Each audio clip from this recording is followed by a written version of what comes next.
Bonjour et happy Diwali à tout le monde. Today we are going to discuss expression écrite. We're going to discuss section B, which is basically you have to write a formal letter. The question will be like that. Vous avez lu dans un journal l'affirmation suivante. There will be a proposition, like a statement. So what you have to imagine is like somebody wrote an article about with this subject line in a newspaper. Okay, you read it and now you are writing to the editor to express your own views, whether you agree with it or you do not agree with it or stuff like that. You need to write 200 words. This is what it looks like, model answer. I will actually also talk about a template that I have created, and we'll go through it and I'll break it down how this template can be used. And in fact, I would highly encourage you to create your own template using this. Like, you can use this as a base and then you create your own template so that you are more comfortable with it. Anything which is borrowed from somebody, it doesn't stick that much. So if you create your own, you will retain that, or you will remember that template much better. So I did a lot of research and I tried a lot of permutations and combinations and I practiced. Then I realized that, this is probably the best template for me based on my experience, in a sense that I wrote like 10 letters and then I realized time management and mistakes I was making and where I was spending too much time. So I had to figure all those things in calculation with respect to my preparation. So this is very personal. So you take this, read it. We will definitely go through it today and then you can make your own. So in this exam, section B, right, in this writing test, the biggest blunder that can happen is you do not understand the meaning of the statement correctly, because all the arguments that you're going to make hinge or depend on the fact that you understand it correctly. Good news is mostly it's pretty straightforward. Mostly. I got confused in my first attempt a little bit, but when that happens, what I advise you, if you do not understand a particular word or particular verb or something, try to make a generic sense, like try to guess closest to the actual meaning and go with it. There's no time to think. Like, you should not spend more than 1 minute understanding it.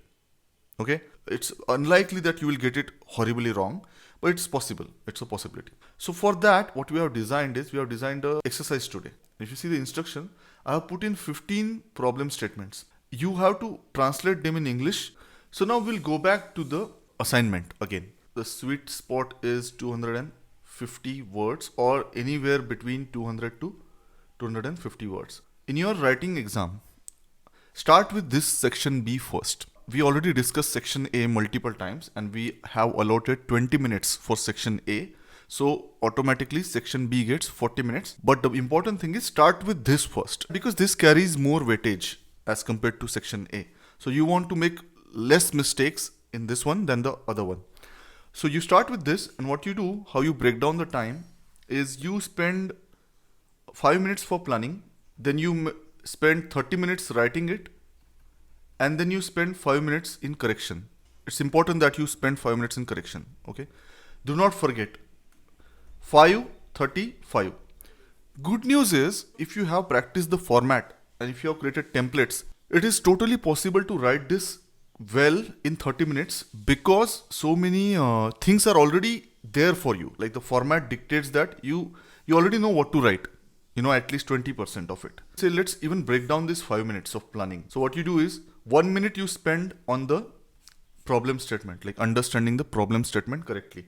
If you spend less than 1 minute, even better. Then rest of the 4 minutes you have to now think about 3 arguments that you're gonna make. For example, let's take a problem statement.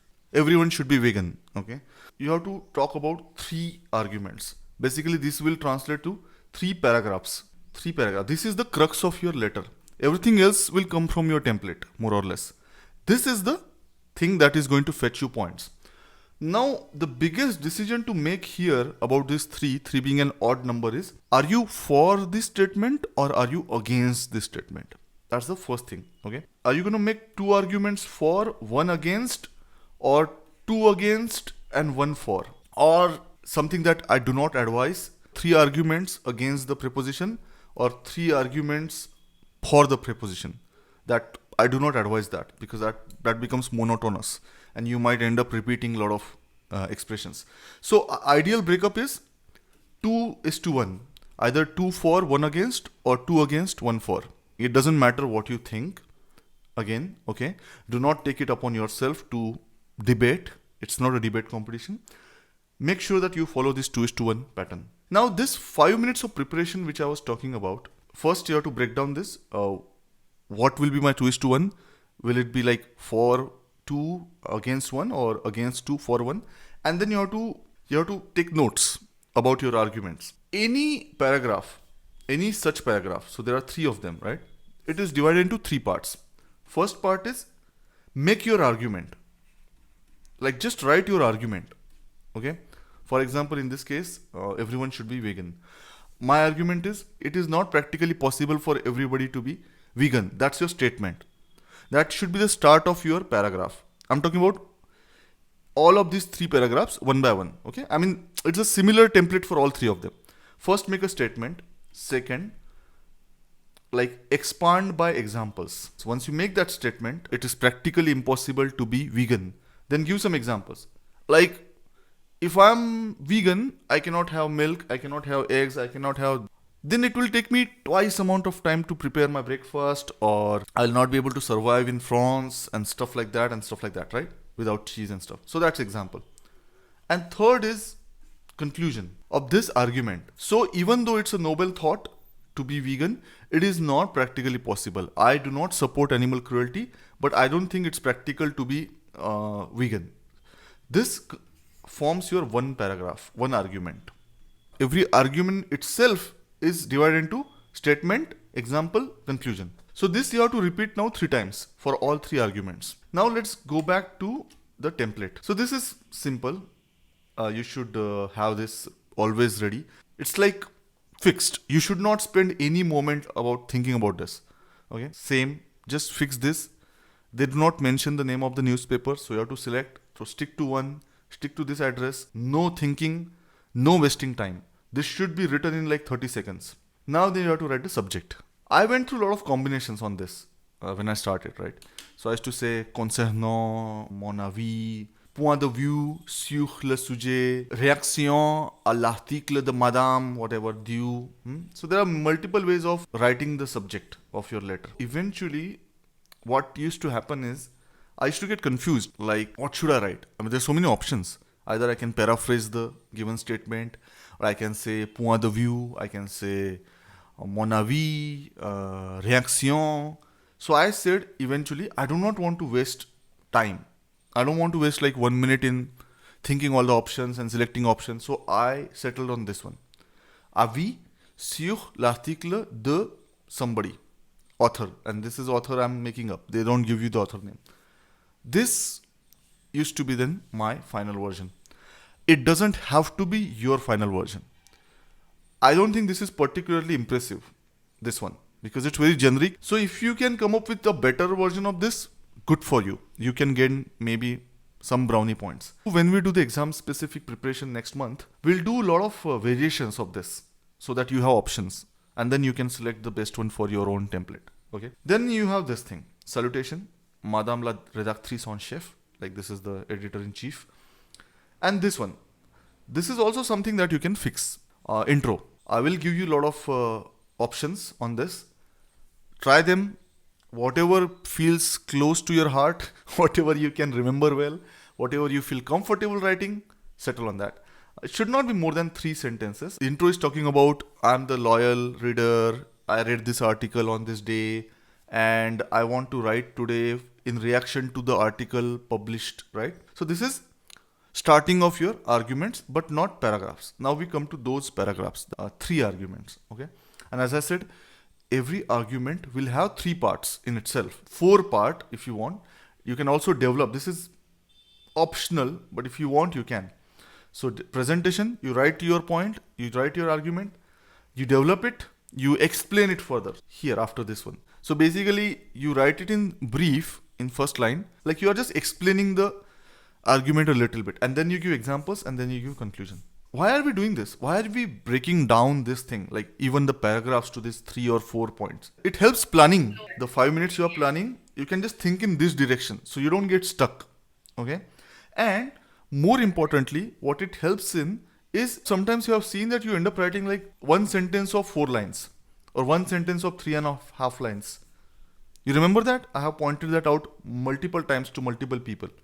People are just writing very, very complex sentences of 3 lines or 4 lines.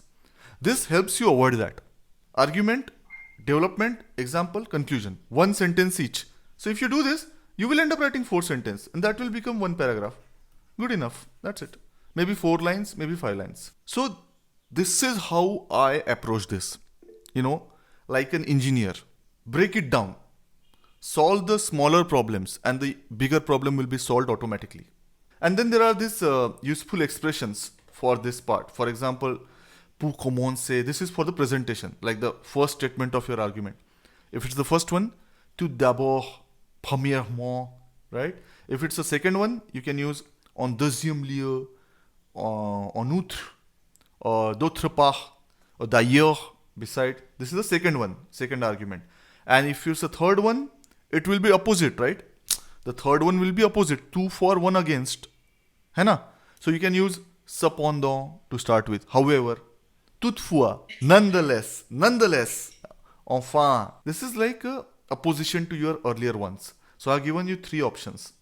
You can use these expressions to start your argument. Either it's for or it's against. Okay. These are some of the expressions for development. You can cite some survey, sondage. It doesn't have to be true. You can just make up. Harvard ने एक study किया था, उसमें पता चला out of 100 people claiming vegan, only 2 are actually vegan.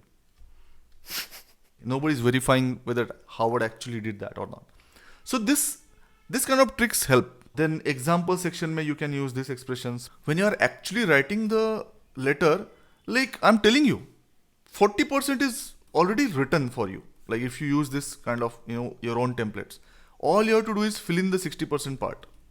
And that is why I am telling you that it is possible to write this in 30 minutes. So you can spend 5 minutes in planning and then you can spend 5 minutes in checking. Remember my life philosophy always. Less is more. Write less, write better.